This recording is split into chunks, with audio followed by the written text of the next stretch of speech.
Good morning to all of you. Today we will continue our previous poem, Ode on Aggression on by John Keats. Earlier we covered the first part of the poem. It's a comparatively थोड़ी सी lengthy poem है, so we will divide it into parts. We discussed up to the 20 lines.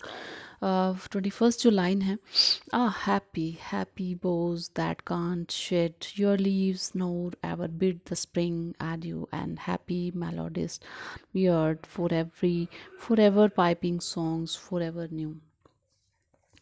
Earlier we have also discuss that Keats जो हैं वो हमें एक contrast show कर रहे हैं आर्ट एंड लाइफ का, कि आर्ट जो है दैट रिमेन्स परमानेंटली, आर्ट जो है वो हमेशा परमानेंट रहती है, लेकिन जो लाइफ है दैट इज़ ट्रांजिटरी, वो क्षणभंगुर है, पल में ख़त्म हो जाती है, कभी भी ख़त्म हो सकती है। अगर आज यंग हैं तो एक दिन ओल्ड होंगे, ओल्ड एज के बाद एक बार वी आर मॉर्टल, हम definitely we will get die one day. So art जो है वो इट रिमेन्स परमानेंट। आर्ट के अंदर जो आपने एक पिक्चर अगर बना दी, उस पिक्चर के अंदर अगर someone is young, that then in that case he और she will always remain young. अगर कोई प्यार किसी को कर रहा है तो he will keep on doing that, वो करता रहेगा। अगर ट्रीज़ ग्रीन हैं तो वो ग्रीन रहेंगे, दे विल नेवर गेट पेल, वो कभी भी झड़ेंगे नहीं, पीले नहीं पड़ेंगे। The same thing he is conveying in these lines. The branches of the trees carved on the urn are very fortunate. काफ़ी fortunate हैं, सौभाग्यशाली हैं, क्योंकि they will never shed their leaves, क्योंकि अगर वो आज green उस पिक्चर के अंदर शो कर रहा है तो they will always remain green, वो हमेशा green ही रहेंगे।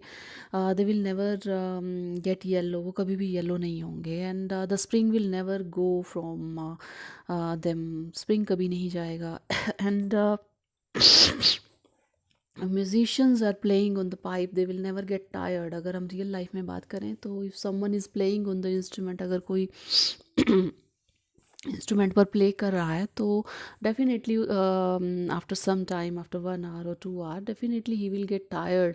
And but in the picture they will never get tired, वो कभी भी टायर्ड नहीं दिखेंगे। अगर आप 100 साल के बाद भी दिखेंगे तो they will look as fresh as they are looking today. जितना वो आज फ्रेश दिख रहे हैं, सेंचुरीज पहले भी इतने ही दिखते थे, सेंचुरीज के बाद भी उतने ही फ्रेश दिखेंगे। तो he will continue singing, they will always remain fresh, वो हमेशा फ्रेश रहेंगे। And they will continue to enjoy an everlasting spring. तो इन रियल लाइफ के अंदर जो है हम टायर्ड हो जाते हैं, चेंजेस भी आते हैं, लेकिन आर्ट एक ऐसी चीज़ है जो उसको परमानेंट कर देती है। नेक्स्ट लाइन्स हैं 25 to 30 की अगर हम बात करें। More happy love, more happy happy love, for ever warm and still to be enjoyed, for ever panting and for ever young. Once again he is talking about the love, love के बारे में बात कर रहा है कि love depicted on the urn is also very fortunate. Love जो उसने डिपिक्ट किया है, अगर किसी पेंटर ने, आर्टिस्ट ने, तो वो प्यार भी बहुत सौभाग्यशाली है, क्योंकि उस प्यार की जो इंटेंसिटी है that will always remain same, उसकी गहराई जो है वो हमेशा सेम रहेगी। आज अगर लवर उसको बहुत ज़्यादा प्यार कर रहा है तो सेंचुरीज़ के बाद भी ही will keep on doing that, वो करता ही रहेगा। अगर हम रियल में बात करें तो जब हम किसी चीज़ को पा लेते हैं, आफ्टर अचीविंग समथिंग, किसी चीज़ को अचीव कर लेने के बाद हमारा जो इंटरेस्ट है, हमारा जो पैशन है, वो कम हो जाता है किसी चीज़ को पा लेने के बाद। लेकिन पिक्चर के अंदर क्या है कि उसकी जो इंटेंसिटी है, उसकी जो गहराई है, वो बनी रहेगी, that will always remain same. उसका जो पैशन है वो सेम इंटेंस रहेगा जितना वो पहले था। It will never cool down, ये कभी भी कूल डाउन नहीं होगा। एंड अगर हम रियल लाइफ में बात करें तो we get indifferent after some time. हम थोड़े टाइम के बाद किसी चीज़ को पाने के बाद इनडिफरेंट हो जाते हैं, ग्रांटेड ले लेते हैं, we don't bother for that, क्योंकि वो हमने अचीव कर लिया। अब फिर हम आगे की तरफ चलते हैं कि we want to achieve something else, अब हमें कुछ और पाना है, लेकिन उसके अंदर उसी इंटेंसिटी को वो बरकरार रखती है आर्ट। लेकिन लाइफ के अंदर ऐसा नहीं होता है। तो देयर लीव उनका जो प्यार है रियल लाइफ के अंदर एक पॉइंट पर आकर के स्टैग्नेंट हो जाता है, ख़त्म सा हो जाता है। लेकिन आर्ट ऐसा नहीं करती है। आर्ट के अंदर जो है उसका जो प्यार है वो उसका लेवल जो है वो दैट रिमेन सेम। जितना सेंचुरीज एगो था उतना ही आज रहेगा, उतना ही सेंचुरीज के बाद भी बना रहेगा। The next lines are, who are these coming to sacrifice?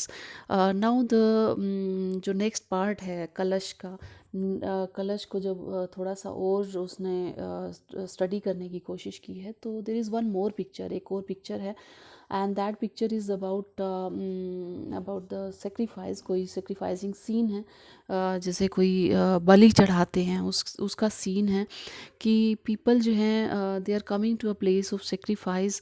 कुछ एक मिस्टीरियस सा एक अननोन प्रीस्ट है हु इज़ लीडिंग फॉरवर्ड, जो सबसे आगे चल रहा है, and he is leading a calf. वो एक काफ को लेकर के, बछड़े को लेकर के जो है he is moving towards an altar. Altar होता है, जैसे ALTAR की बात कर रही हूँ। ऑल्टर का मतलब होता है पूजा वेदी, जैसे पूजा पूजा वाले स्थान की तरफ जो है उस काफ को लेकर के जा रहा है उसकी बलि चढ़ाने के लिए। And that calf is very much aware about its fate. उसको भी पता है कि मेरी बलि चढ़ने वाली है। So that's why he is lowing loudly to the sky. बहुत ज़ोर ज़ोर से कहते हैं ना, रो रहा है, रंभा सा रहा है, रो रहा है। और उसके जो सिल्कन फ्लैंक्स है, उसके जो कान हैं, दे आर डेकोरेटेड। बलि चढ़ाने से पहले जो है अच्छे से उसको डेकोरेट किया जाता है, गार्लैंडिंग की जाती है उसकी। The same thing has been shown in the picture on the urn. उस अर्न के ऊपर जो पिक्चर बनी है उसके ऊपर भी यही शो किया गया है। और उसके बाद जो है और एक दूसरी साइड से a large number of people are coming towards that place. बहुत सारे लोग हैं who are trying to visit that place, जो उस प्लेस को विज़िट करने के लिए आए हैं। अब वो अननोन लोग हैं, नहीं जानते कि वो कौन हैं, किस जगह से आए हैं। अब वो जो कीट्स हैं, पोइट जो हैं, he is trying to think beyond the pictures. वो पिक्चर के बियॉन्ड होकर के सोचने की कोशिश कर रहा है कि अगर ये लोग सब यहाँ पर हैं, अगर ये सब लोग यहाँ प्रेजेंट हैं, तो from which town they are, जिस टाउन से वो लोग हैं, वो टाउन की सिचुएशन क्या रही होगी, वो टाउन अब कैसा लग रहा होगा, जहाँ के सारे लोग जो हैं वो उठ करके और ये सेक्रीफाइसिंग सीन देखने के लिए आ गए हैं। Now what about that town, what what will be the situation, उस गांव की क्या सिचुएशन होगी, क्या वहाँ पर कोई होगा? ऐसा लगता तो नहीं है, because a number of persons are standing over there. बहुत सारे लोग हैं जो वहाँ पर खड़े हैं। तो वो बियॉन्ड पिक्चर सोचने की कोशिश कर रहा है। अब ये पिक्चर उस गांव की उस आन के ऊपर नहीं है, but the poet is trying to imagine कि अगर सब लोग यहाँ पर हैं तो वहाँ कौन होगा। One little town by river और सी शोर। और वो कोशिश कर रहा है ये सोचने की भी कि ही पोइट जो है, he knows nothing about that town. उस टाउन के बारे में वो कुछ नहीं जानता है, but he just trying to guess कि इसकी लोकेशन कहाँ होगी। Is it situated on the river और सी शोर, क्या ये नदी पर होगा या सी शोर पर होगा। और फिर वो सोचता है कि it may be on the foot of a hill, एक पहाड़ी के आसपास भी हो सकता है, at the top of the hill भी हो सकता है। At the top of the hill वहाँ पर एक फोर्ट भी है, एक फोर्ट की पिक्चर दिखाई है। उसी से उसको आइडिया लग रहा है कि शायद फील पर हो सकता है। अभी वो ये सोच रहा है कि the all the people of that town they have gone to witness the scene of the sacrifice, then who is on in that town. अब उस टाउन के अंदर कौन होगा? That town must have become desolate. वो जो town है वो तो डेजोलेट हो गया होगा, means nobody will be there. इसका मतलब वहाँ पर तो कोई भी नहीं होगा। वो कहता है कि no one will return to the town in order to explain why the town has become desolate. अगर सारे के सारे लोग वहाँ पर हैं तो अब गांव में तो ये बताने के लिए कोई भी नहीं रहा होगा कि ये गांव इतना खाली क्यों है। अगर यहाँ पर कोई आएगा, if someone comes over here, then nobody will be there to tell him why this town is empty.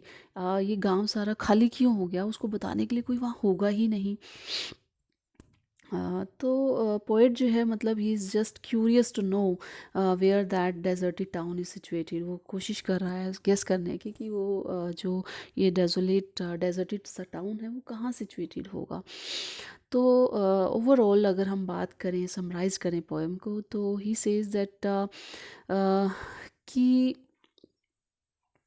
बार बार फिर से वो यही बात कर रहा है कि जो आर्ट है वो परमानेंट रहती है, लेकिन जो लाइफ है वो ट्रांजिटरी है। लाइफ जो है वो एक पल पर, एक क्षण में ख़त्म हो सकती है, एक लेवल पर आकर के ख़त्म हो जाती है, लेकिन जो आर्ट है इट रिमेन्स परमानेंट। वो जो टाउन है वो हमेशा डेजोलेट ही रहेगा, क्योंकि उस पिक्चर के अंदर ऐसा है, क्योंकि वो पिक्चर्स के अंदर उस पिक्चर के अंदर जो नंबर ऑफ़ पर्सन्स हैं वो वहीं पर रहेंगे। अगर वो वहाँ रहेंगे तो town it will remain always empty. वो हमेशा खाली रहेगा, डेजोलेट रहेगा, डेजर्टेड रहेगा।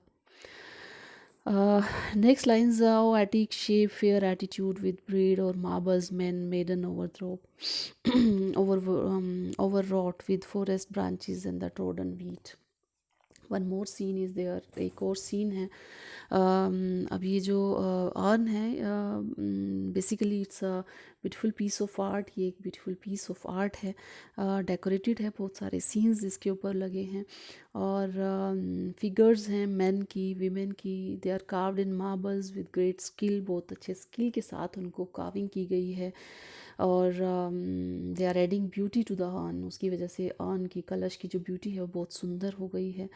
और कुछ रूरल सीन्स हैं, और उसके अंदर दिखाया है कि कुछ ट्रैम्पल्ड ग्रास जो हैं वो भी साइड में है। मतलब एक ऐसी घास जो ट्रैम्पल्ड है, मतलब ट्रैम्पल्ड है, ट्रैम्पल्ड का मतलब होता है कि रौंदी हुई है, उसके ऊपर कोई जैसे चला हो उस घास के ऊपर। तो इस तरह का सीन जो है वो दिखाया हुआ है। Though silent form, though does tease us out of thought, as doth eternity, cold pastoral, when old age shall this generation waste. Next and last paragraph के अंदर भी वो फिर से यही बात कर रहा है कि रियल लाइफ की अगर हम बात करें तो जो यंग हैं आज, they will definitely grow old one day, एक दिन ओल्ड हो जाएंगे। लेकिन जो प्रेजेंट जनरेशन है they will lose their youth and they will definitely become old one day. लेकिन जो अर्न है, ये जो कलश है, it will always remain you know beautiful. चाहे यहाँ खुशियाँ रहें, चाहे यहाँ दुख रहें, लेकिन ये जो अर्न है इसकी जो ब्यूटी है it will always remain same. ये हमेशा सेम ही रहेगी। It will always behave like a good friend. वो हमेशा एक अच्छे फ्रेंड का काम करती रहेगी। You know, it will always give a lesson. ये हमेशा एक लेसन टीच करेगी सबको कि what ever is beautiful is true. जो सुंदर है वो सत्य है। What ever is true and is beautiful, जो सत्य है वही सुंदर है। तो वो ये कहना चाह रहा है कि जो आर्ट है वो क्या करती है, it receives it's truth from the realities of life. जो आर्ट है वो अपना सत्य कहाँ से लेती है, वास्तविक जीवन से लेती है। आर्ट के अंदर अगर कोई पिक्चर बनी है, इस कलश के ऊपर जो पिक्चर्स बनी हैं, ली तो कहाँ से गई हैं, हमारी रियलिटी से, हमारी वास्तविकता, वास्तविक जो जीवन है उसी से ली गई हैं। आर्ट जो अपना सच लेता है, अपना सत्य लेता है, वो रियलिटी से लेता है, ज़िंदगी की सच्चाइयों से ही लेता है, और वो it gives this truth back to life in the form of beauty. उसी को वो सुंदर से सुंदर पिक्चर्स की फॉर्म में, उसी सत्य को वो ब्यूटी की फॉर्म में नेचर को वापस दे देता है। तो इसलिए जो नेचर है, जो आर्ट है, दैट इज़ ये कहा गया है कि आर्ट इज़ परमानेंट। लास्ट की जो लाइन है, बहुत सुंदर लाइंस हैं कि जो आर्ट है इट रिसीव्स इट्स ट्रुथ। ये अपनी सच्चाई जो है, अपना सत्य कहाँ से लेती है, from the realities of our life, हमारी ही ज़िंदगी से लेती है। अब उसी सच्चाई को वो एक सुंदर रूप में उतार करके वो नेचर को फिर से वापस दे देती है। उसी सच्चाई को सुंदरता के रूप में नेचर को वापस दे देती है। दैट इज़ आर्ट, यही आर्ट है। तो this was something about the poem odd on a Grecian earn. I hope आप सबको ये समझ आ गई होगी। अगर समझ आ गई है तो you can prepare your own notes, आप इसके नोट्स प्रिपेयर कर सकते हैं। थोड़ी सी लेंथी है, इसलिए समराइज जब आप इसे करेंगे तो थोड़ा सा हर पॉइंट को कवर करने की कोशिश कीजिएगा। Okay, thank you, thanks a lot.